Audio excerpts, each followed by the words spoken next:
السلام على سيد الأنبياء والمرسلين وعلى آله وأصحابه الطيبين الطاهرين أما بعد فأعوذ بالله من الشيطان الرجيم بسم الله الرحمن الرحيم إن عذاب ربك لواقع ما له من دافع صدق الله العظيم غوث اعظم بمنی بے سرو ساما مددے قبلِ دین مددے کعبہ ایمان مددے انتظار کرم تست من عینی را اے خدا جو خدا بینو خدا دا مددے بگیردہ بے بلا افتاد کشتی ضعیفانو شکستہ رات پشتی بحق خواجہ عثمان ہارون مدد کن یا معین الدین چشتی مدد کن یا معین الدین چشتی مدد کن یا معین الدین چشتی منبر پر رونق افروز ذوی الاحترام ذوی الاحتشام باصفا علماء کرام حاضرین محفل پردہ نشین ماؤں اور بہنوں السلام علیکم ورحمۃ اللہ وبرکاتہ۔ انتہائی احترام و عقیدت کے ساتھ اپنے اور ساری کائنات کی مرکز عقیدت انیس بے کساں چارہ ساز درد منداں ہم غریبوں کے غم گسار ہم فقیروں کی ثروت شہر یار ارم تاجدار حرم نو بہار شفاعت شب اسرا کے دولہا نوشے بزم جنت دانائے سبل مولائے کل ختم الرسل خسرو خوباں سیاح لامکاں وجہ کن فکاں در اللہ المکنون سر اللہ المخزون عالم ما کانا وما یکون آب و گل انبیاء جانو دل اصفیاء مطلع ہر سعادت مقطع ہر سیادت خلاصہ کائنات فخر موجودات حضور احمد مجتبی محمد مصطفیٰ ارواحنا فدا صلی اللہ تعالی علیہ وآلہ وصحبہ وبارک وسلم کی بارگاہ بے کس پناہ میں جس طریقے سے پڑھاؤں بلند آواز سے میرے ساتھ مل کر پڑھیں الصلاۃ والسلام علیک یا رسول اللہ الصلاۃ والسلام علیک یا نبی اللہ الصلاۃ والسلام علیک یا حبیب اللہ وعلی آلک واصحابک یا نور اللہ صلی اللہ تعالی علیہ وسلم۔ دن لہو میں کھونا تجھے شب صبح تک سونا تجھے دن لہو میں کھونا تجھے شب صبح تک سونا تجھے شرم نبی خوف خدا یہ بھی نہیں وہ بھی نہیں رزق خدا کھایا کیا فرمان حق ٹالا کیا شکر کرم ترس سزا یہ بھی نہیں وہ بھی نہیں اور ڈر تھا کہ عصیاں کی سزا اب ہوگی یا روز جزا ڈر تھا کہ عصیاں کی سزا اب ہوگی یا روز جزا دی ان کی رحمت نے صدا یہ بھی نہیں وہ بھی نہیں۔ آج کی یہ محفل اصلاح عقائد و اعمال کے حوالے سے آپ کے اس محلے میں انعقاد پذیر ہے اور مجھ سے پیشتر دنیا سنیت کی وہ عبقری ہستی جس کے خطابات نے پوری دنیا میں انقلاب برپا کیے ہیں ہمارے قائد ہمارے امیر ان کا خطاب آپ فرما چکے اور ان کے خطاب کے بعد اپنے خطاب کی کوئی حیثیت ہی نہیں اگر میں خطیب بھی ہوتا تب بھی لیکن میں تو کوئی خطیب اور ادیب بھی نہیں مگر مجھے حکم ہے کہ کچھ معروضات پیش کروں سو اپنا درد دل لے کر آپ کے دلوں کی چوکھٹ کے دروازے پر حاضر ہوں اور اللہ سے دعا کرتا ہوں کہ میرا اللہ مجھے حق کہنے اور آپ تمامی خواتین و حضرات کو حق سن کر اس پر عمل کرنے اور اسے عام کرنے کی توفیق عطا فرمائے۔ عقل مند انسان کی پہچان یہ ہے ہوشیار اور دانشور انسان کی پہچان یہ ہے کہ جب بھی وہ کوئی کام کا آغاز کرتا ہے یا وہ کوئی کام کرنے کا ارادہ کرتا ہے تو اس کے اینڈ پر اس کی نظر ہوتی ہے کہ اس کا اینڈ کیا ہوگا۔ مثال کے طور پر اگر کوئی ایسے راستے پر انسان چلنا شروع کرے جس کا اینڈ جو ہے جا کر کے اسی دلدل میں ہوتا ہو، اسی کھاڑی میں ہوتا ہو، اسی کنویں میں ہوتا ہو، تو انسان اس راستے پر نہیں چلے گا۔ حالانکہ شروع میں وہ راستہ اچھا راستہ ہے لیکن اینڈ اس کا جو ہے وہ دلدل پر ہے، تو آدمی وہاں جائے گا ہی نہیں۔ کوئی ایسا راستہ جو انسان کو نقصان کی طرف لے جاتا ہو، مثال کے طور پر اگر آپ تاجر ہیں، تجارت کرتے ہیں، تو شروعات میں آپ پہلے بیٹھ کر کے غور کرتے ہیں اس میدان میں قدم رکھوں کہ نہیں رکھوں، اگر میں اس میدان میں قدم رکھوں گا اینڈ پر مجھے فائدہ ہوگا کہ نقصان ہوگا۔ اگر آپ کو فائدہ ہوتا ہے تو آپ اس راستے جاتے ہیں، اور اگر نقصان ہوتا ہے تو آپ اس راستے شروع ہی میں چلنے کے لیے تیار نہیں ہوتے۔ اسی طریقے سے اگر آپ ایک طالب علم ہے، آپ کسی بھی فیلڈ کو چنتے ہیں تو چننے سے پہلے آپ سوچتے ہیں چلیں یہ شروعات کی کلاسز آسان ہے لیکن آخر میرے بس کا نہیں، اینڈ میرے لیے نقصان دہ ہے، تو آپ اس راستے پر نہیں جاتے۔ یہی تو طریقہ ہے زندگی جینے کا۔ اس سے بڑا نادان، اس سے بڑا ضیاکار، اس سے بڑا بے وقوف انسان کون ہوگا کہ جس کو اینڈ کے انجام کا اندازہ ہو کہ نقصان دہ ہے، اس کے باوجود بھی وہ اس راستے پر چلے۔ ایسا ہوشیار آدمی نہیں کر سکتا۔ ایک بے وقوف انسان، ایک انتہائی ضیاکار انسان، ایک انتہائی نادان انسان ایسا کر سکتا ہے۔ ہر کام کی شروعات سے پہلے اس کے انجام پر غور کر لینا، یہ ہوشیار لوگوں کی پہچان ہے، یہ دانا لوگوں کی پہچان ہے، یہ اچھے لوگوں کی پہچان ہے۔ کام کی شروعات کرنے سے پہلے انسان اگر انجام کی فکر کر لے تو انسان بڑے بڑے نقصانات سے بچ جاتا ہے، بڑے بڑے مسائل سے بچ جاتا ہے، بڑی بڑی تکلیفوں سے بچ جاتا ہے۔ مثال کے طور پر اگر آپ کہیں پر گئے ہوئے ہیں، وہاں جانے کے انجام اچھا ہوگا یا برا، آپ اس پر غور کر لیتے ہیں۔ آپ کوئی چیز کھا رہے ہیں، اس کا انجام اچھا ہوگا یا برا، آپ اس پہ غور کر لیتے ہیں۔ مثال کے طور پر اللہ اکبر، زہر کہاں نہیں ملتا، زہر ہر جگہ میں اثر ہوتا ہے، لیکن کیا انسان زہر خرید کر کے کھاتا ہے؟ نہیں کھاتا، کیونکہ پتہ ہے کہ انجام برا ہے۔ جب زہر کھائیں گے تو زہر کھانے کے نتیجے میں یہ ہوگا کہ زندگی کا چراغ گل ہو جائے گا، زندگی کا سورج غروب ہو جائے گا، زندگی کے چاند کو گرہن لگ جائے گا۔ اسی لیے تو انسان جو ہے وہ زہر نہیں کھاتا، کیونکہ انجام برا ہے۔ اب میرے آقا صلی اللہ علیہ وسلم کے غلاموں، مجھے بتاؤ، جس کام کا انجام اچھا نہ ہو آپ وہ کام نہیں کرتے، لیکن انسان دنیا کے کاموں میں اس پہ نظر رکھتا ہے کہ جس کا انجام برا ہو اس کی طرف نہیں جاتا، کانٹوں کی راہ نہیں جاتا، دلدل کی راہ نہیں جاتا۔ اب میں آپ سے پوچھتا ہوں، جب دنیا کے معاملے میں اتنے حساس ہو، دنیا کے معاملے میں اتنے ہوشیار ہو، تو آخرت کے معاملے میں نادان کیوں ہو؟ اس راستے پر کیوں جا رہے ہو جس کا انجام جہنم ہے؟ اس راہ پر کیوں جا رہے ہو جس کا انجام اللہ کا عذاب ہے؟ اس راہ پر کیوں جا رہے ہو جس کا انجام اللہ کی ناراضگی ہے؟ میرے پیارے آقا صلی اللہ علیہ وسلم کے پیارے دیوانوں، میں بہت لمبی چوڑی گفتگو کرنے نہیں آیا، بہت تھوڑی دیر آپ کے درمیان رہ کر کے گزرنا چاہتا ہوں، تھوڑی میری بات پہ توجہ کرنا۔ انسان کس راستے پہ جا رہا ہے؟ جان بوجھ کر جہنم کے راستے پہ جا رہا ہے، اور قرآن کہتا ہے یا ایھا الذین آمنوا قوا انفسکم واہلیکم نارا وقودھا الناس والحجارہ، اے ایمان والو اپنے آپ کو بھی جہنم کی آگ سے بچاؤ اور اپنے اہل و عیال کو یعنی اپنی اولاد کو بھی جہنم کی آگ سے بچاؤ، اس لیے کہ دنیا کی کوئی طاقت آپ کو اللہ کے عذاب سے بچا نہیں سکتی۔ میرا اللہ قرآن میں ارشاد فرماتا ہے ان عذاب ربک لواقع، بے شک تیرے رب کا عذاب واقع ہو کر رہے گا، اور جب اللہ تجھے عذاب دینے کا فیصلہ کر لے ما لہو من دافع، پھر دنیا کی کوئی طاقت اللہ کا عذاب تجھ سے دور نہیں کر سکتی۔ یہ جو میری قوم کے ذہن و دماغ میں بات بیٹھی ہے، ہم کچھ بھی کریں ہم پر اللہ کا عذاب نہیں آ سکتا، ہم کچھ بھی کریں ہم پہ اللہ کا عذاب نہیں آ سکتا۔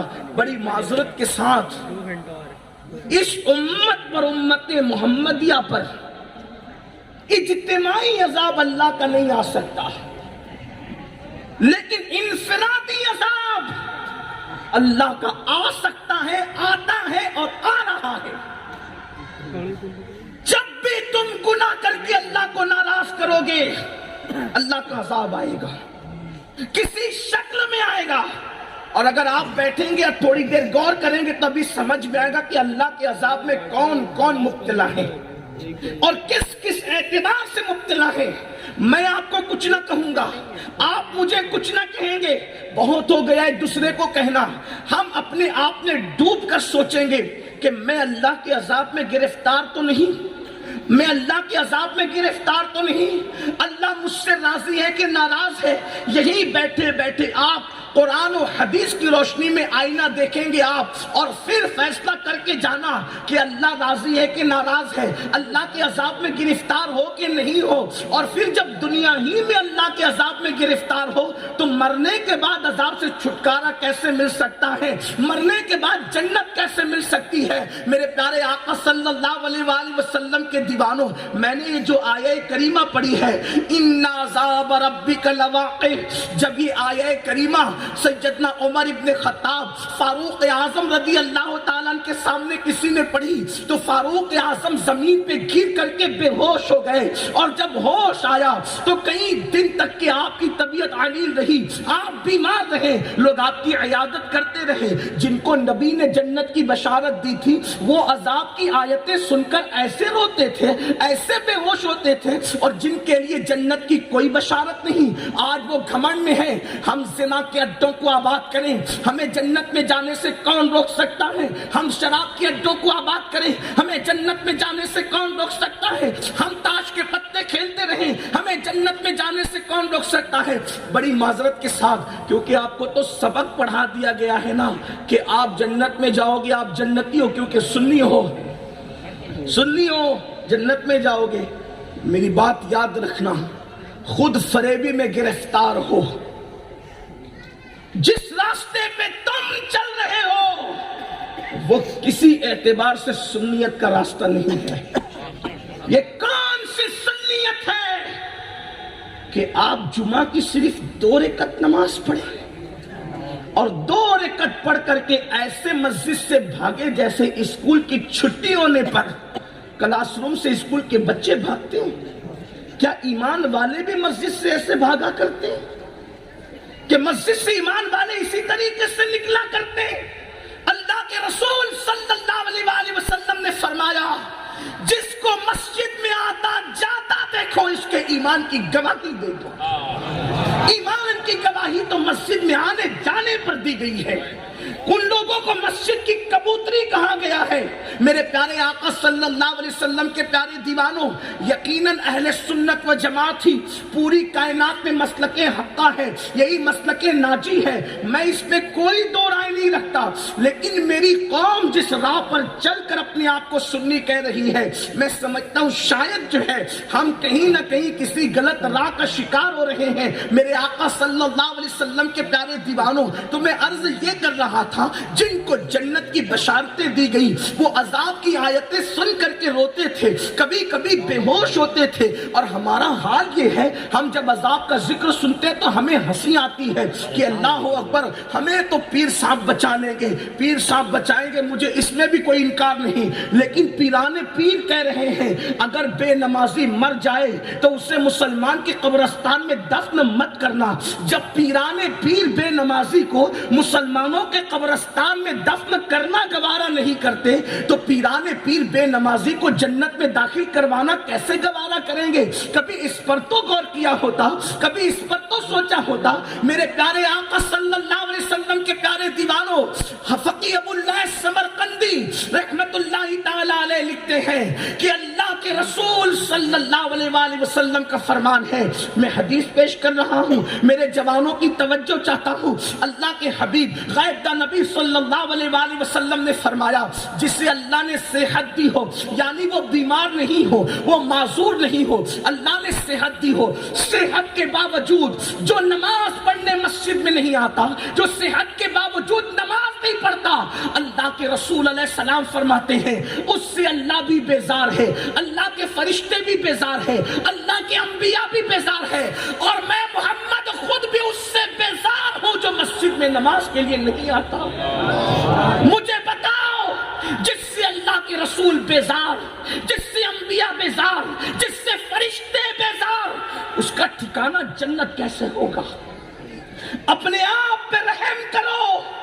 ہمارا یہ نازک سا وجود اللہ کے عذاب کو برداشت کرنے کی طاقت نہیں رکھتا. ہمارا یہ مختصر سا وجود اللہ کے عذاب کو برداشت کرنے کی طاقت نہیں رکھتا. جانتے ہو یہ جو اوپر سے نیچے کی طرف پتھر ڈھلکتے ہیں نا، اونچائی سے جو پتھر نیچے کی طرف ڈھلتے ہیں، ڈھلکتے ہیں، گرتے ہیں، کیوں گرتے ہیں؟ اونچائی سے نیچے کی طرف پتھر کیوں لڑکتے ہیں؟ کیوں لڑکتے ہیں؟ قرآن کہتا ہے جب پتھروں پر اللہ کا خوف غالب آتا ہے، جب پتھروں پر اللہ کی خشیت غالب آتی ہے تو اس وقت تو اوپر سے نیچے کی طرف پتھر لڑکتے ہیں. پتھر پڑے پڑے ٹوٹ کیوں جاتے ہیں؟ پتھر پڑے پڑے ٹکڑے ٹکڑے کیوں ہو جاتے ہیں؟ تو اللہ پاک قرآن میں فرماتا ہے کہ پتھروں پر اللہ کا خوف غالب آتا ہے تو پتھر پڑے پڑے ٹوٹ جاتے ہیں. یہ پتھروں سے پانی کیوں نکلتا ہے؟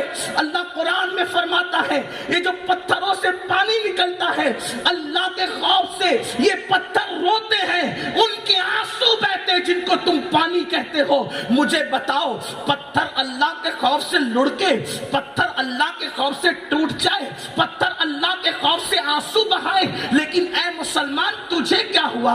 اے میری قوم کے جوان تجھے کیا ہوا؟ کیا تو پتھروں سے بھی زیادہ سخت دل ہو گیا؟ اللہ اکبر. وہ گناہ نہ کر کے وہ نیکیاں کر کے رونے والے تھے جن کو جنت کی بشارتیں ملی تھی، اور ہم گناہ کر کے بھی بہت اطمینان سے ٹھنڈے بیٹھے ہوئے ہیں. مولانا ہم جنت میں نہ جائیں گے تو کون جائے گا؟ میرے بھائی شیطان فریبی کا شکار نہ ہونا، خود فریبی کا شکار نہ ہونا. آپ جانتے ہو، آؤ ذرا ایک حدیث مبارکہ سن لو، دل کے کانوں سے سن لو، اللہ کرے کسی کے دل میں بات اتر جائے. ایک تو یہ سب سے بڑی بات کہ اللہ بیزار ان سے جو نماز نہیں پڑھتے، رسول اللہ بیزار ان سے جو نماز نہیں پڑھتے. پھر میرے آقا مصطفیٰ جان رحمت صلی اللہ علیہ وآلہ وسلم فرماتے ہیں جہنم کے اندر ایک وادی ہے اور اس وادی کا نام وادی لملم ہے، اور اللہ کے حبیب صلی اللہ علیہ وسلم فرماتے ہیں اس وادی لملم کے اندر اتنے موٹے موٹے بچھو ہیں جیسے اونٹوں کی گردن موٹی ہوتی ہے، جیسے اونٹوں کی گردن موٹی ہوتی ہے ایسے موٹے موٹے جہنم کے اندر وادی لملم میں بچھو ہے، اور ان کی لمبائی 1 مہینے کی مسافت ہے. یعنی 1 مہینے کی مسافت میں جتنا گھوڑا دوڑایا جا سکتا ہے اتنا لمبا وہ بچھو ہے، ایسے لمبے لمبے. اور میرے آقا، ہمارے سب کے آقا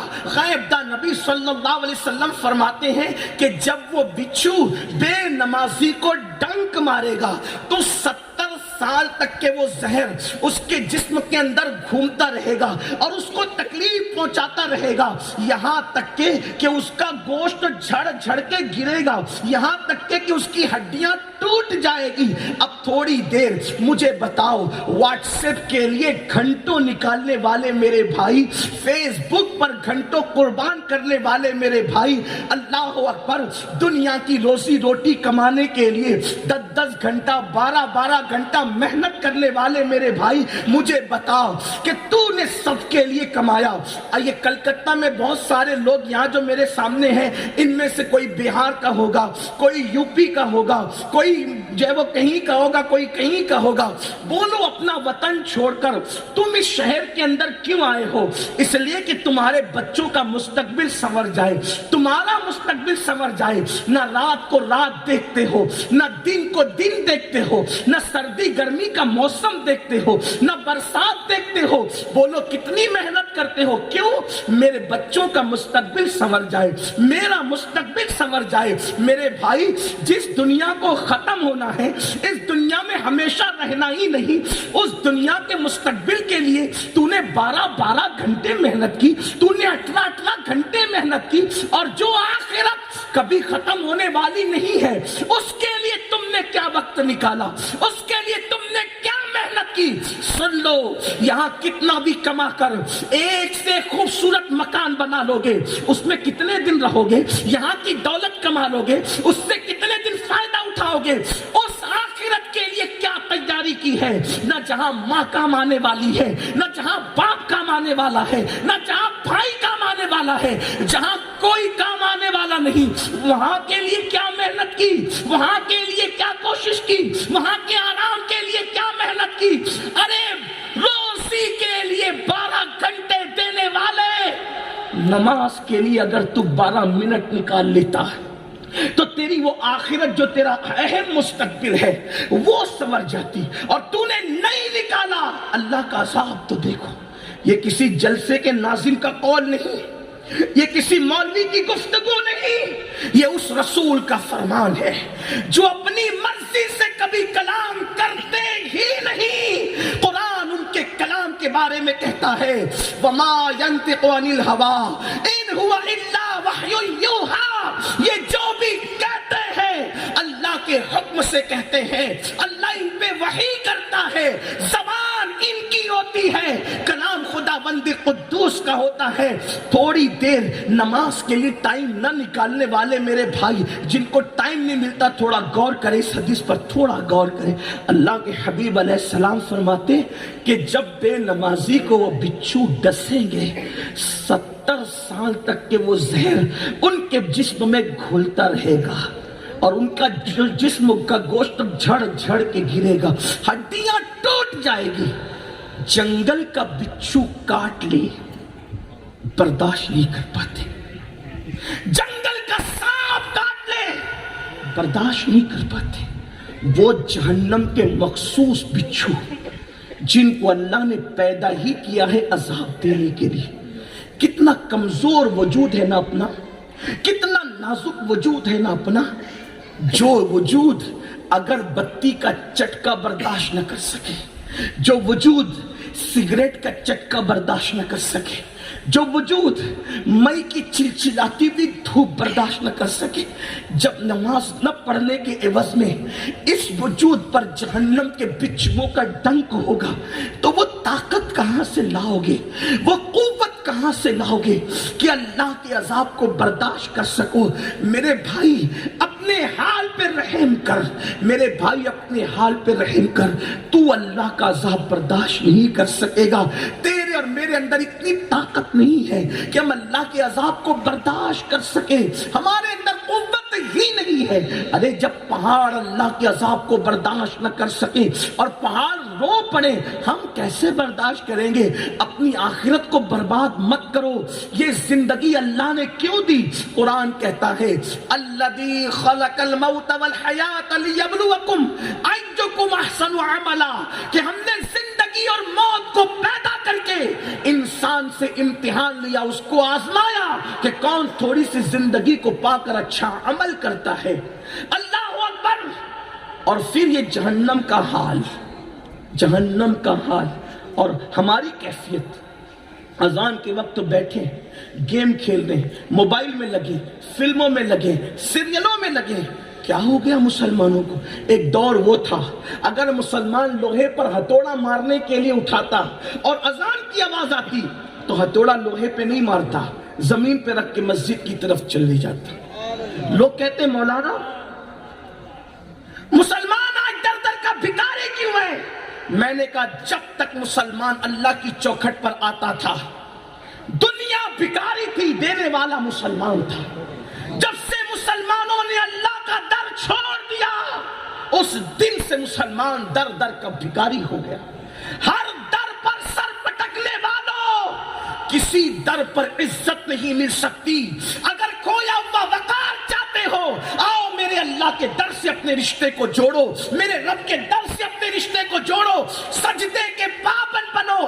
اللہ کے رسول علیہ الصلوۃ والتسلیم فرماتے ہیں جب بندہ اذان سن کر مسجد کی طرف چل پڑتا ہے اور جب وہ مسجد میں آتا ہے اور اپنا سر اللہ کی بارگاہ میں جھکاتا ہے تو اللہ فرشتوں پہ مباحات فرماتے ہوئے کہتا ہے اے فرشتوں دیکھو تو صحیح، یہ سب کو چھوڑ کر میری بارگاہ میں آ کے سر جھکا دیا ہے. مجھے میری عزت و جلال کی قسم، جس کا سر میری بارگاہ میں جھک گیا اب اسے کسی غیر کے آگے کبھی جھکنے نہیں دوں گا. میرے پیارے آقا علیہ السلام کے پیارے دیوانوں، آؤ آؤ اللہ کی عبادت کی طرف، آؤ اللہ سے رشتے کو جوڑو، کب تک گناہوں میں ڈوبے رہو گے؟ بزرگوں نے فرمایا جہاں گناہ ہے وہاں فنا ہے۔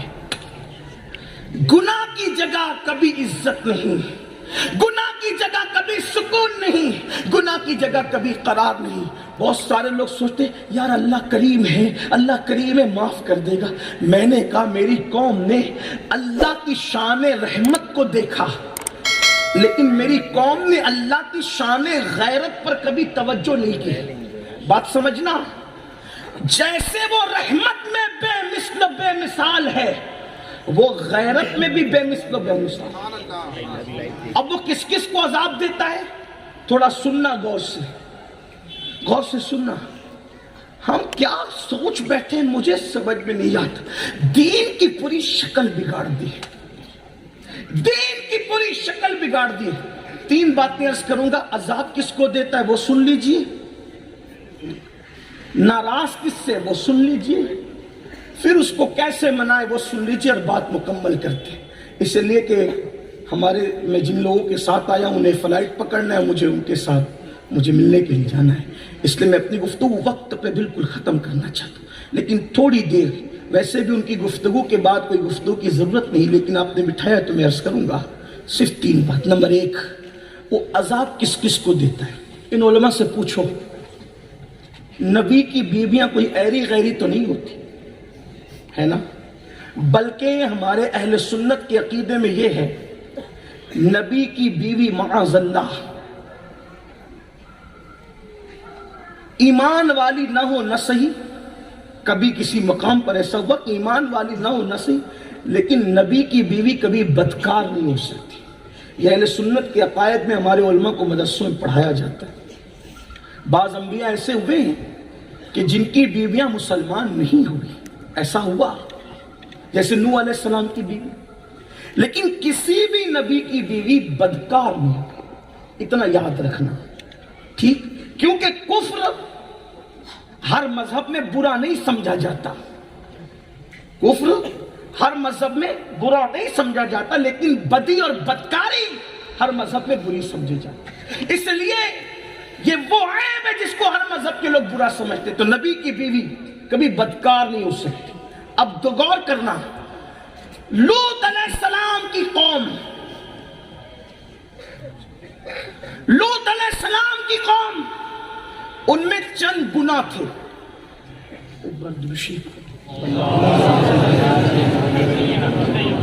ٹائم ہو گیا،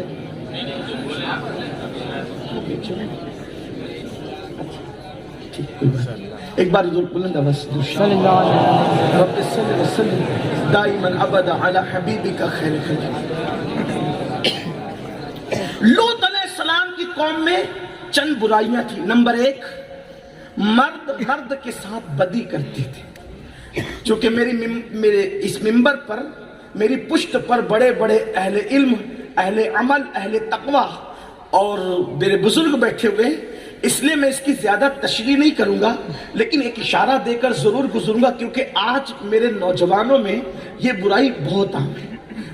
آج دوستی جو لڑکوں سے کی جاتی ہے، نوجوان لڑکے اسی لیے کرتے ہیں کہ خوبصورت لڑکوں کے ساتھ گناہ کر کے نفس کی تسکین کا موقع ملے۔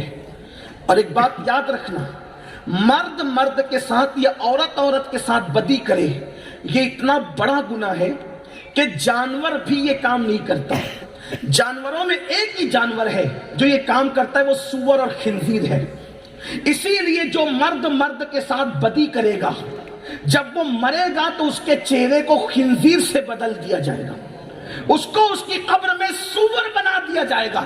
اور بزرگوں نے یہاں تک فرمایا، یہ جو سیریل دیکھ کر، فلمیں دیکھ کر یہ جو بدی عام ہو رہی ہے نا، قوم لوط کا عمل، جس پر ہم کچھ بولنے کے لیے، احتجاج کرنے کے لیے تیار نہیں ہیں، ہم اپنے معاشرے میں یہ بدی دیکھ تو رہے ہیں، لیکن معاذ اللہ اس کو روکنے کے لیے ہم کوئی قدم نہیں اٹھا رہے ہیں۔ سن لو، اللہ کے رسول صلی اللہ علیہ وآلہ وسلم نے فرمایا کہ قوم لوط کا عمل کرنے والا جس بستی میں رہتا ہے اور بستی کے لوگ اس پر احتجاج نہیں کرتے، روک نہیں لگاتے، اس کو منع نہیں کرتے، اس بستی پر ایک دن میں 36 مرتبہ اللہ لعنت کو نازل فرماتا ہے۔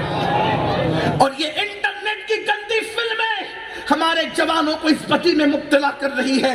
میرا کلیجہ منہ کو آتا ہے، کہاں وہ جوان جو کبھی اندلس کے ساحل پہ کشتیاں جلانے والا تھا، کہاں وہ جوان جو کبھی بیت المقدس پر پرچم لہرانے والا تھا، کہاں وہ جوان جو سندھ کی زمین پہ اسلام کا پرچم لہرانے والا تھا، کہاں وہ جوان جو دریائے اللہ اکبر دریائے بحر ظلمات کے اندر دریائے ظلمات میں گھوڑے دوڑانے والا تھا۔ اقبال جیسا مفکر اس جوان کو دیکھ کر کہنے پہ مجبور تھا، دی ازانے کبھی یورپ کے کلیساؤں میں اور افریقہ کے تپتے ہوئے صحراؤں میں دشت تو دشت ہے، دریا بھی نہ چھوڑے ہم نے، بحر ظلمات میں دوڑا دیے گھوڑے ہم نے۔ وہ جوان جو بیت المقدس کا فاتح تھا، وہ جوان جو اندلس کا فاتح تھا، وہ جوان جس کے بارے میں اقبال کہتے ہیں، نہیں تیرا نشیمن قصر سلطانی کے گنبد پر، تو شاہی ہے بسیرا کر پہاڑوں کی چٹانوں میں۔ عقابی روح جب بیدار ہوتی ہے جوانوں میں، نظر آتی ہے اس کو اپنی منزل آسمانوں میں، ستاروں کے آگے جہاں اور بھی ہے ابھی عشق کے امتحان اور بھی ہے، تو شاہی ہے پرواز ہے کام تیرا، تیرے سامنے آسماں اور بھی ہے۔ حیرت ہے ان جوانوں کو کیا ہو گیا جو راتوں کو مسلح پہ روتے تھے، آج وہ راتوں کو بستر پہ نرم گدوں پہ لیٹ کر زنا کے مناظر کو دیکھ کر بدکاری کی طرف جا رہے ہیں، زنا کی طرف جا رہے ہیں، ہاتھوں سے برائیاں کرنے کی طرف جا رہے ہیں۔ لوگ کہتے ہیں مولانا روزی تنگ کی ہو جاتی ہے۔ میں نے کہا اللہ کے رسول سے پوچھ میں کیا، میری کیا ہوگا؟ حضور علیہ السلام فرماتے ہیں جب کوئی شخص بدکاری کرتا ہے، زنا کرتا ہے، بدی کرتا ہے، قوم لوط کا عمل کرے، یہ بدی میں ہی تو ہے، تینوں چیزیں بدی میں، قوم لوط کا عمل، زنا اور ہاتھوں سے اپنی طاقت کو برباد کر دینا۔ اشاروں کی زبان میں کہہ رہا ہوں لیکن مجھے اچھا نہیں لگتا، بڑوں کا لحاظ، مگر کیا کروں کیونکہ نوجوان میرے پاس آ کر کے کہتے ہیں ہم برباد ہو گئے۔ لوگ کہتے ہیں لنگڑے لولے بچے کیوں پیدا ہوتے دنیا میں پتہ ہے؟ 3% لنگڑے لولے بچے اللہ کے امتحان کے طور پہ پیدا ہوتے، بس اللہ چاہتا ہے کہ پیدا ہو تو ہو جائے، لیکن 97% جو لنگڑے لولے بچے پیدا ہوتے ہیں نا، جن لوگوں نے شادی سے پہلے زنا کیا ہوتا ہے اس کی وجہ سے پیدا ہوتے، یا شادی سے پہلے انہوں نے بدکاری کی ہوتی ہے اس وجہ سے پیدا ہوتے۔ اسی لیے ہمارے بزرگوں کا طریقہ ہے کہ جب وہ نکاح پڑھانے جاتے تو پہلے دولہا دلہن سے توبہ کرواتے تاکہ آج سے پہلے کوئی برائی کی ہو تو اس کا اثر آنے والی زندگی پر نہ ہو۔ لوگ کیا سمجھتے ہیں؟ اللہ کے رسول علیہ السلام فرماتے ہیں بدکاری کرنے والا 3 چیزوں سے دنیا میں گزرتا ہے۔ نمبر 1، اس کے چہرے سے ایمان کا نور چھین لیا جاتا ہے۔ آج کاسمیٹک آئٹم جتنے بک رہے ہیں، صابن لے لو، فیس ماسک لے لو، یہ لے لو، وہ لے لو، اور آدمی گھر کے کرانے سے زیادہ کاسمیٹک آئٹم پہ خرچہ کر رہا ہے تاکہ چہرہ اچھا دکھے، باڈی اچھی دکھے، یہ اچھا دکھے۔ اللہ کے رسول علیہ السلام فرماتے ہیں بدکارو، تمہارے چہرے سے ایمان کا نور چھین لیا جاتا ہے جب تم بدی کرتے ہو۔ کچھ بھی کر لو، کتنے بھی چہرے بنا لو، مگر وہ ایمان کا نور تمہاری پیشانی میں نہیں ملے گا اگر تم نے بدی کی ہے۔ آج سے 50 سال پہلے دادا جان کون سا کاسمیٹک آئٹم استعمال کرتے تھے، کون سا کریم استعمال کرتے تھے، کون سا فیس واش استعمال کرتے تھے؟ ارے بڑھاپے میں ان کا چہرہ جتنا اچھا دکھتا تھا آج اتنا اچھا چہرہ ہمارے جوانوں کا جوانی میں نہیں دکھتا۔ یہ آنکھیں بجھی بجھی کیوں؟ یہ آنکھیں سونی سونی کیوں ہے؟ یہ آنکھوں پر ہوائیاں کیوں اڑ رہی ہے؟ یہ چہرے کیوں افسردہ ہے؟ ان چہرے پر خاک کیوں اڑ رہی ہے؟ اس لیے کہ ایمان کا نور بدکاروں کے چہروں پہ نظر نہیں آتا۔ یاد رکھنا، اگر اپنے چہروں کو چمکانا چاہتے ہو تو آج اللہ کا خوف جب دل میں آئے گا، رب کی خشیت دل میں آئے گی، اپنے گناہوں کو یاد کر کے جب رونا سیکھ جاؤ گے تو اللہ آنکھوں میں اور چہرے پہ وہ نور عطا فرمائے گا۔ زمین پہ جیو گے 2 بھی چہرے چمکیں گے، اور جنازے میں جاؤ گے تو بھی چہرے پھول کی طرح کھلتے ہوئے نظر آئیں گے۔ میرے آقا علیہ السلام کے پیارے دیوانوں، تو بدکاری کرنے والوں کے چہرے سے نور چھینا جاتا ہے۔ نمبر 2، اس کی روزی سے برکت اٹھا لی جاتی ہے، اس کی روزی میں برکت نہیں ہوتی۔ پھر آپ کتنے ہی بڑے بابا کا تعویذ لے لو، جب برکت اللہ نے اٹھا لی ہے تو کوئی بابا کا تعویذ آپ کی روزی میں برکت نہیں لا سکتا۔ یاد رکھنا، کوئی چیز اللہ کا مقابلہ نہیں کر سکتی، اور جو اللہ کے مقابلے میں آئے گا وہ خود کافر ہو جائے گا۔ میں تعویذ کا مخالف نہیں، لیکن ہمارے بزرگوں نے، ہمارے دادا مرشد حضور مفتی اعظم جب کسی کو تعویذ دیتے تھے تو فرماتے تھے بابو اسی وقت یہ تعویذ اثر کرے گا جب تم نماز پڑھو۔ اگر کوئی یہ کہے کہ تو جو چاہے کر میرا تعویذ اثر کرتا ہے، وہ فرعون ہے، فرعون۔ وہ اللہ کے غضب کو چیلنج کر رہا ہے، وہ آپ کو گناہ پر ڈیلے کر رہا ہے۔ تو یاد رکھنا، تعویذ میں کوئی اثر نہیں مگر بإذن اللہ، دوا میں کوئی اثر نہیں مگر بإذن اللہ، کھانے میں کوئی نفع و ضرر نہیں مگر بإذن اللہ۔ جس میں جو اثر ہے وہ اللہ کے نام کا اثر ہے۔ لیکن آپ تو ایک بات ہے تو میں عرض کروں، ایک مرتبہ حضرت موسیٰ علیہ السلام بیمار ہو گئے۔ اللہ سے اس کی مولا میں بیمار ہوا کیا کروں؟ کہا وہ فڑا جڑی لو اور اس کو پی لو۔ پی لیا، اچھے ہو گئے۔ دوبارہ وہی بیماری آئی تو بھی سوچا اب اللہ سے کیوں پوچھوں، مجھے تو نسخہ تو مل گیا نا۔ پھر وہی جڑی لی اور پیا تو بیماری بڑھ گئی۔ اس کی مولا پہلے پیے تھے تو شفا ہوئی تھی، اب پیے تو بیماری بڑھ گئی۔ قدرت کی رحمت نے فرمایا موسیٰ تم نے کیا سمجھا کہ شفا جڑی میں ہے؟ نا، شفا تو ہماری مرضی میں۔ جب ہم چاہتے ہیں تو زہر بھی تریاق ہو جاتا ہے، اور جب ہم چاہتے ہیں تو پھر تریاق بھی زہر ہو جاتا ہے۔ لا یضر مع اسمہ شیء فی الارض ولا فی السماء، کوئی چیز نفع نقصان نہیں پہنچا سکتی آسمان کے نیچے اور زمین کے اوپر مگر اللہ کی مرضی سے۔ کوئی نفع نقصان کا مالک نہیں، یہ اپنے اندر عقیدہ پیدا کرنا ہوگا۔ تو عرض یہ کر رہا تھا، بات دور نکلتی جا رہی ہے۔ میرے آقا صلی اللہ علیہ وآلہ وسلم کے پیارے دیوانوں، تو میرے آقا نے فرمایا جو بدی کرتا ہے ایمان کا نور چھینا جاتا ہے، جو بدی کرتا ہے روزی کم کر دی جاتی ہے، روزی کاٹ دی جاتی ہے، اور جو بدی کرتا ہے اس کی عمر بھی کم کر دی جاتی ہے۔ اللہ کے بندو رحم کرو۔ تو عرض یہ کر رہا تھا کہ نبی کی کوئی بیوی بدکار نہیں ہوتی۔ لوط علیہ السلام کی قوم بدکار تھی، مرد مرد کے ساتھ بدکاری کرتی۔ اللہ کے رسول علیہ السلام نے فرمایا کہ ایک دن میں 36 بار لعنت برستی اس بستی پر، جب بستی کے لوگ روکتے نہیں۔ ہاں، اور ایسے لوگ کہیں بھی مرے، کتنا بڑا نقصان ہے دیکھو، ایسے لوگ کہیں بھی مرے، ایک رات ان کی قبر میں نہیں گزرنے پاتی، رات گزرنے سے پہلے فرشتے اس کو اٹھاتے ہیں، اٹھا کر کے اس کے لاشی کو وہاں لے جا کے پھینک دیتے ہیں جہاں قوم لوط پر عذاب آیا تھا، پتھر برسے تھے۔ یعنی اگر قوم لوط کا عمل کرنے والا مرے گا کلکتہ میں تو کلکتہ میں نہیں رہے گا، اس کو اٹھا کے وہاں لے جایا جائے۔ ہائے ہائے ہائے، ان بدکار لوگوں کے درمیان کتنا بڑا نقصان ہے، کتنا بڑا نقصان۔ ہائے میری قوم، اللہ کے بندو اللہ سے ڈرو، اللہ کی طرف۔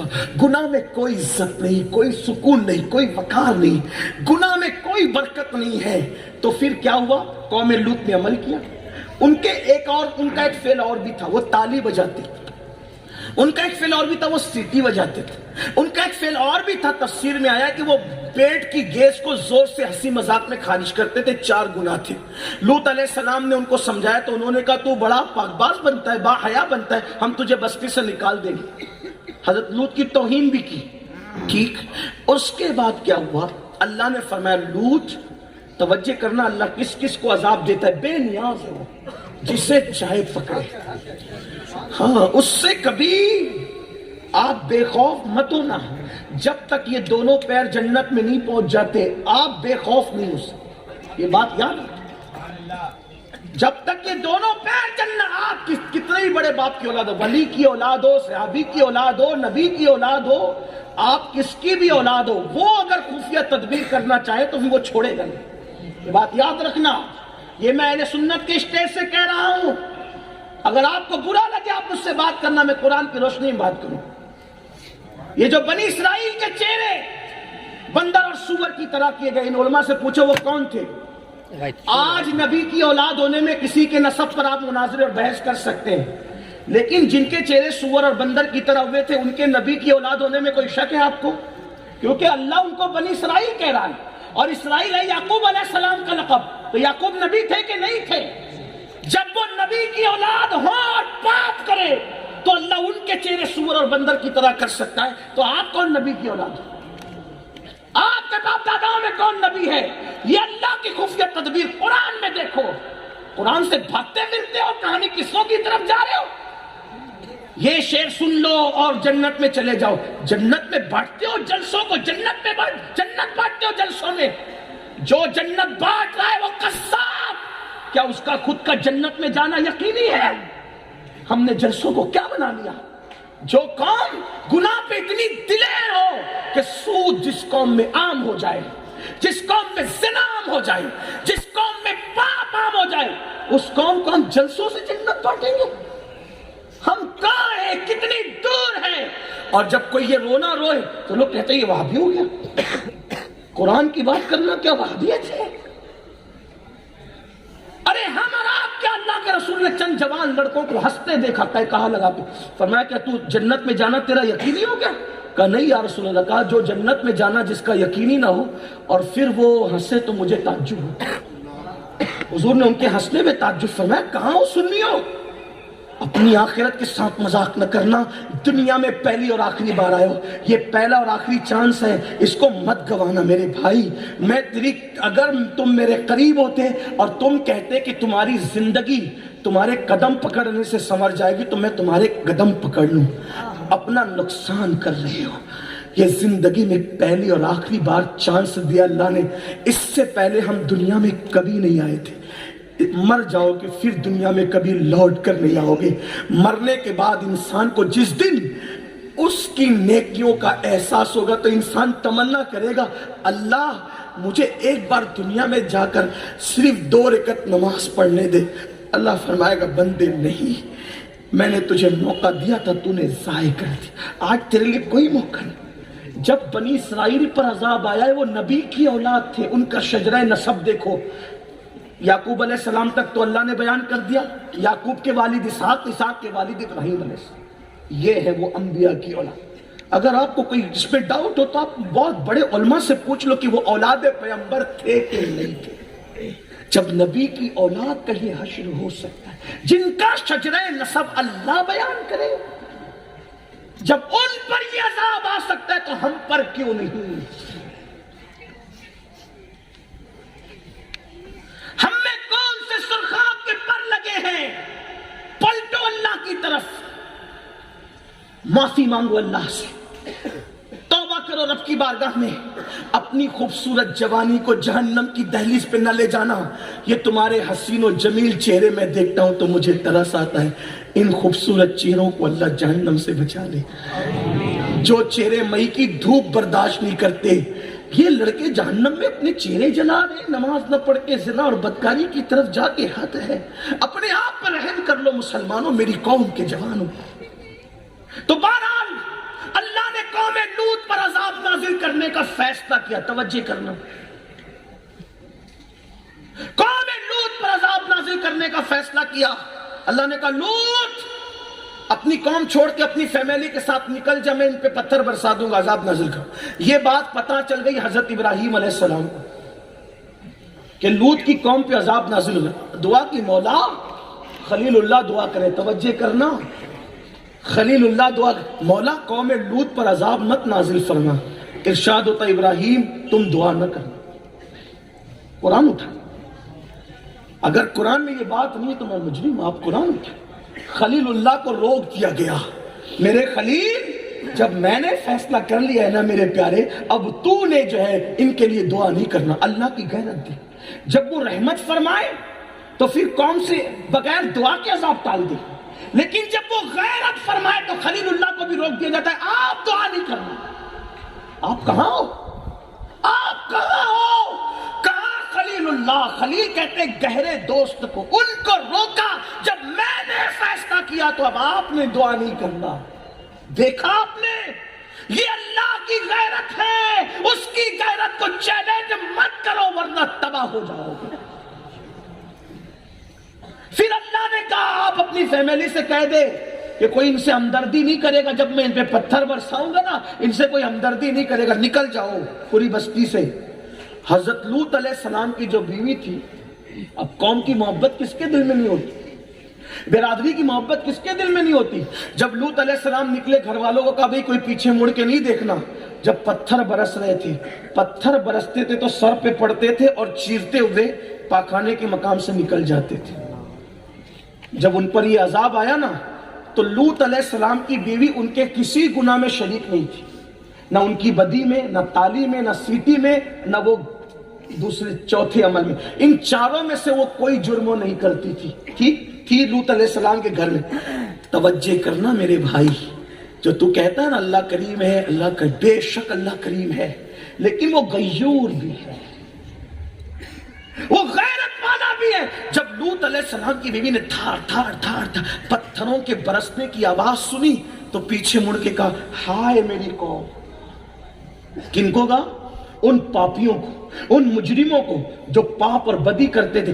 پیچھے مڑ کے کہا ہائے میری قوم۔ وہ اس گناہ میں شریک نہ تھی، لیکن جو پتھر ان پہ برس رہے تھے، جب ان کی ہمدردی کی اس عورت نے، اللہ نے وہی پتھر اس پہ بھی برسا کے اس کو بھی ہلاک کر دیا۔ جب نبی کی بیوی پہ پتھر برس سکتا ہے گناہ کرنے کی وجہ سے نہیں، گنہگاروں کی ہمدردی کرنے کی وجہ سے۔ ہم کہاں ہیں میرے بھائی؟ اب آپ سوچو اور جا کے گھر غور کرنا، یہ جو تم سوچتے ہو نا کہ اللہ کریم ہے، بے شک وہ کریم ہے، لیکن وہ غیور بھی ہے۔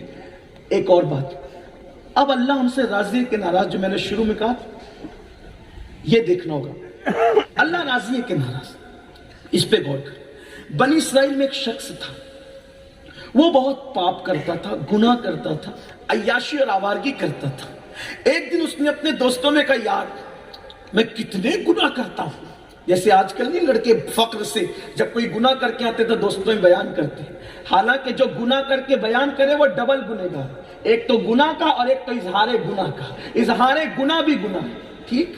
لوگ فخر سے کہتے ہیں میں ایسا کر کے ہم دوستوں میں بیان کرتے ہیں، اللہ کی پناہ، اللہ رحم فرمائے۔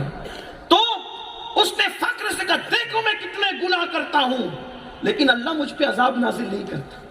توجہ کر، یہاں سے لے کے وہاں تک میں بھی اور آپ سب بھی، میری قوم کے جوانوں، خدا تجھے کسی طوفان سے آشنا کر دے کہ تیری بحر کی موجوں میں اضطراب نہیں۔ اللہ دلوں میں انقلاب پیدا کر دے اس محفل سے، اللہ والوں کی برکت سے، حضور علیہ السلام کے ذکر پاک کی برکت سے اللہ دل بدل دے۔ اگر ہمارے دل بدل گئے تو اتنے ہی نوجوان پورے ملک میں انقلاب کے لیے کافی ہے۔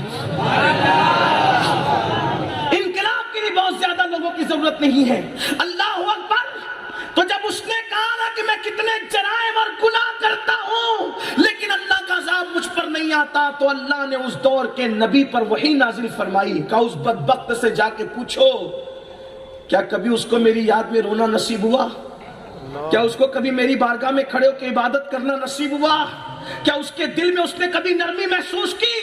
جب وہ نبی وہاں پہنچے اور کہا تو کہتا اللہ نے تجھ پہ عذاب نازل نہیں کیا اتنے پاپ کرنے کے بعد، اتنے جرائم کرنے کے بعد، تو اللہ تجھ سے پوچھتا ہے کیا کبھی تجھے اللہ کے لیے رونا نصیب ہوا؟ کیا کبھی تجھے اللہ کی عبادت کی توفیق نصیب ہوئی؟ کیا تو نے اپنے دل میں کبھی نرمی محسوس کی؟ اس نے کہا نہیں، نہ کبھی مجھے اللہ کے لیے رونا آتا ہے، میرے دل میں تو میں سختی محسوس کرتا ہوں، اللہ کی عبادت کی طرف کبھی میری طبیعت مائل نہیں ہوتی۔ تو اس دور کے نبی نے کہا بدبخت، اس سے بڑھ کر اللہ کا عذاب کیا ہوگا؟ اس لیے کہ اللہ جس سے ناراض ہوتا ہے اس سے لقمہ نہیں چھینتا، اللہ جس سے ناراض ہوتا ہے اس سے عبادت کی توفیق چھین لیتا ہے۔ اب مجھے بتاؤ ہم سے اللہ راضی ہے کہ ناراض ہے؟ کورونا کی وبا آئی، اللہ اکبر، قہر مچا کر کے چلی گئی، قیامت سے پہلے قیامت صغری آئی، بیٹے نے باپ کو کاندھا نہیں دیا، باپ نے بیٹے کو کاندھا نہیں دیا، بیوی شوہر کے جنازے پہ نہ جا سکی، تم یہ سب دیکھ کر بھی نہیں سدھرے، تمہاری زندگی میں انقلاب نہیں آیا، پھر وہی کانوں میں ایئر فون لگا کر گانے، پھر وہی عورتوں پہ بدکاری کی نظریں، وہی عورتوں پہ بدی کی نظریں، وہی مسجدوں سے دوری، وہی اللہ سے دوری۔ میرے عزیز کب تک اللہ سے دور رہے گا؟ میری آخری بات اب اپنے دل کے کانوں سے سن لو، آؤ میرے اللہ کی طرف پلٹ آؤ۔ وہ بہت غیور ہے لیکن بڑا کریم بھی ہے، اس نے توبہ کے دروازے کھول رکھے ہیں۔ میرے عزیز جان لینا تم نے سب سے پیار کیا، کبھی میرے اللہ سے بھی پیار کر کے دیکھو۔ تم سب کے لیے رو چکے، کبھی میرے اللہ کے لیے بھی کبھی رو کے دیکھو. تم نے سب سے رشتے جوڑے, کبھی میرے اللہ سے بھی رشتہ جوڑ کے دیکھو. یار سب سے دوستی کرنا مشکل ہے, میرے اللہ سے دوستی کرنا بہت آسان ہے. سب کو منانا مشکل ہے, رب کو منانا بہت آسان ہے. تم نے کچھ بھی کیا ہو, کچھ بھی کیا ہو, تم نے کیا, ہم نے کچھ بھی کیا ہو, میرا اللہ جب رات کا آخری حصہ آتا ہے تو اپنی رحمت کی چادر پھیلا کر کے کہتا ہے, اے رات کے پاپیوں, صبح ہونے سے پہلے پہلے توبہ کر لو تاکہ میں تمہیں معاف کر دوں. اور جب شام ہوتی ہے تو سورج غروب ہونے سے پہلے رحمت کی چادر پھیلا کر کے کہتا ہے, اے دن کے پاپیوں, آؤ نا معافی مانگ لو تاکہ میں تمہیں معاف کر دوں. آؤ معافی مانگ لو.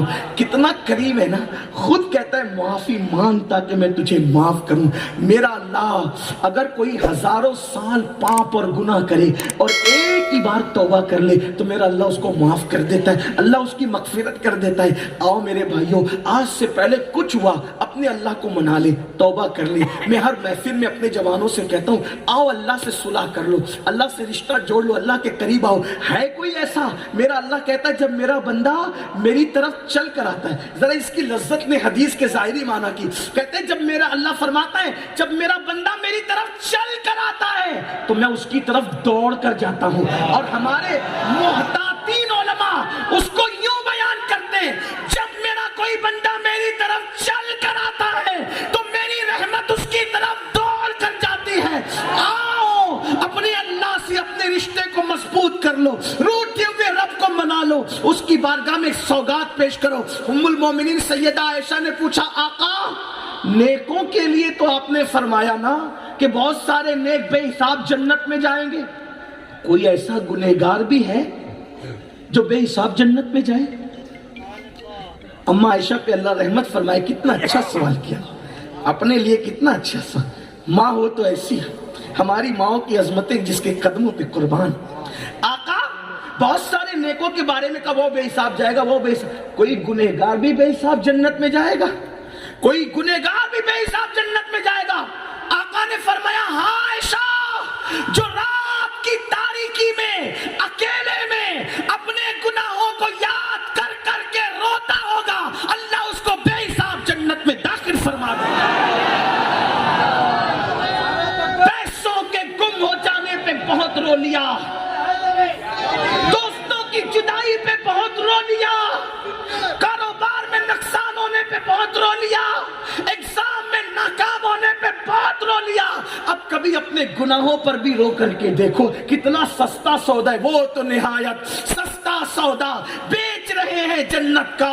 ہم مفلس کیا مول چکائیں, اپنا ہاتھ ہی خالی ہے. ایک روایت اپنے الفاظ کے جامع میں پڑھ کے بات ختم کر دوں. آؤ کتنا بھی گناہ کیا, جو کیا توبہ کریں, سچی توبہ. اچھا توبہ کیا ہے؟ استغفار کی تسبیح لے کے بیٹھنا, اس کا نام توبہ نہیں. کان کھینچنا, گال پیٹنا, اس کا نام توبہ نہیں. توبہ کیا ہے؟ اللہ سے عہد کیا, مولا میں نے گناہ کیا تو مجھے معاف کر, اب نہیں کروں گا, یہ توبہ ہے. اور پھر اس راستے کبھی مت جانا جیسے بکری کے تھن سے دودھ نکلنے کے بعد دوبارہ اسی سوراخ سے کبھی دودھ تھن میں جا سکتا ہے؟ تو جیسے بکری کے تھن سے دودھ نکل کر دوبارہ اسی سوراخ سے نہیں جاتا, ایسے ہی گناہ سے نکلنے والا پھر دوبارہ گناہ کے راستے پہ نہ جائے, اسے کہتے توبہ. اور جو ایسی توبہ کرے اللہ اس کے بارے میں کہتا ہے, ان اللہ یحب التوابین, ایسی توبہ کرنے والوں کو اللہ اپنا محبوب بنا لیا کرتا ہے, اللہ ولی بنا لیا کرتا ہے.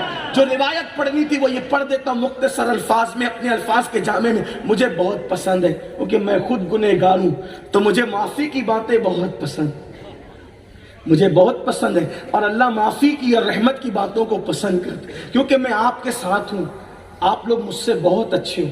یہ تو علماء نے بٹھا دیا بیان کرنے تو بیٹھ گیا, لیکن آپ مجھ سے اچھے ہو. میں تو سوچتا ہوں کہ آپ کے صدقے اللہ مجھے جنت عطا کرے. آپ بہت اچھے, حضور کی امت ہو, حضور سے محبت کرتے ہو. ایک روایت میں آیا ہے, حدیث پاک کا مفہوم ہے جس کو اپنے الفاظ کے جامع میں پیش کروں. فاروق اعظم سیدنا عمر ابن خطاب حضور کے گھر کے اندر آنے لگے تو دیکھا کہ دروازے پہ ایک جوان بیٹھا ہے, اور وہ جوان بیٹھ کر اپنے سر پہ خاک ڈال رہا ہے, خاک